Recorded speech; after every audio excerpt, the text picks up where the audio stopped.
നമസ്കാരം, എല്ലാവർക്കും ഓപ്പൺ ഔട്ടിലേക്ക് ഒരിക്കൽ കൂടി സ്വാഗതം. SSLC വിദ്യാർത്ഥികൾക്ക് ആദ്യത്തെ എക്സാം ഇന്ന് കഴിഞ്ഞിരിക്കുകയാണ്. ഫസ്റ്റ് ലാംഗ്വേജ് എക്സാം ആയിരുന്നു. എങ്ങനെ ഉണ്ടായിരുന്നു ഇന്ന് നടന്ന മലയാളം, അറബി, സംസ്കൃതം, ഉറുദു പോലുള്ള സബ്ജക്റ്റുകൾ എന്നാണ് നമ്മൾ ഈ വീഡിയോയിൽ ഡിസ്കസ് ചെയ്യാൻ പോകുന്നത്.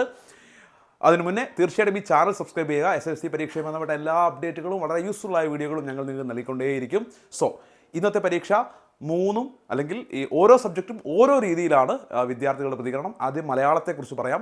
മലയാളം പരീക്ഷയെ സംബന്ധിച്ചിടത്തോളം പരീക്ഷ കുഴപ്പമില്ല എന്നൊരു അഭിപ്രായമാണ് കൂടുതൽ കുട്ടികളും പറയുന്നത്. വളരെ എളുപ്പമുള്ളൊരു പരീക്ഷയാണ് എന്നും പറയുന്നില്ല, ബുദ്ധിമുട്ടുമല്ല, കുഴപ്പമില്ല, അത്യാവശ്യമൊക്കെ പഠിച്ചു പോയിട്ടുണ്ടെങ്കിൽ എഴുതാവുന്ന, നല്ല രീതിയിൽ എഴുതാവുന്ന ഒരു പരീക്ഷയായിരുന്നു മലയാളം എന്നാണ് വിദ്യാർത്ഥികൾ കൂടുതലും പ്രതികരിക്കുന്നത്. എന്നാൽ അറബിയെക്കുറിച്ചിട്ട് തീർത്തും വ്യത്യസ്തമായ അഭിപ്രായമാണ്. നല്ല നിലവാരമുള്ള ചോദ്യങ്ങളായിരുന്നു. അല്പം ബുദ്ധിമുട്ട്, അല്പമല്ല അത്യാവശ്യം ബുദ്ധിമുട്ടായിരുന്നു അറബി പരീക്ഷ എന്നാണ് ഒരുപാട് കുട്ടികൾ പറയുന്നത്. അപ്പോൾ അതുമായി ബന്ധപ്പെട്ട് കുട്ടികളുടെ കമൻസൊക്കെ ഇങ്ങനെ വന്നുകൊണ്ടിരിക്കുന്നുണ്ട്. അപ്പോൾ അറബി അല്പം ബുദ്ധിമുട്ടിച്ചു എന്ന് തന്നെയാണ് കുട്ടികൾ പറയുന്നത്. അതേസമയം സംസ്കൃതം ഈസി ആയിരുന്നു എന്നും കുട്ടികളുടെ ഭാഗത്തു നിന്നും അഭിപ്രായം വരുന്നുണ്ട്. സോ മലയാളം കുഴപ്പമില്ല, അറബി ബുദ്ധിമുട്ടാണ്, സംസ്കൃതം ഈസി ആയിരുന്നു എന്ന രീതിയിലാണ് വന്നത്. പിന്നെ ഉറുദു പരീക്ഷയെക്കുറിച്ചിട്ട് ചില കുട്ടികൾ പറയുന്നത് ചോദ്യങ്ങളൊക്കെ വായിച്ച് മനസ്സിലാക്കുന്നിടത്തൊക്കെ കുറച്ച് പ്രശ്നങ്ങളുണ്ടായിരുന്നു.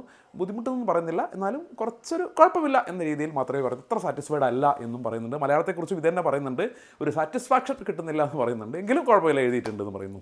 ഈ രീതിയിലാണ് വിദ്യാർത്ഥികളുടെ ഭാഗത്തുനിന്ന് പ്രതികരണം. എന്താണ് നിങ്ങളുടെ ഒരു വിലയിരുത്തൽ ഇന്ന് പരീക്ഷയെക്കുറിച്ച് എന്നുള്ളത് തീർച്ചയായിട്ടും കമൻറ്റ് ബോക്സിൽ രേഖപ്പെടുത്തുക.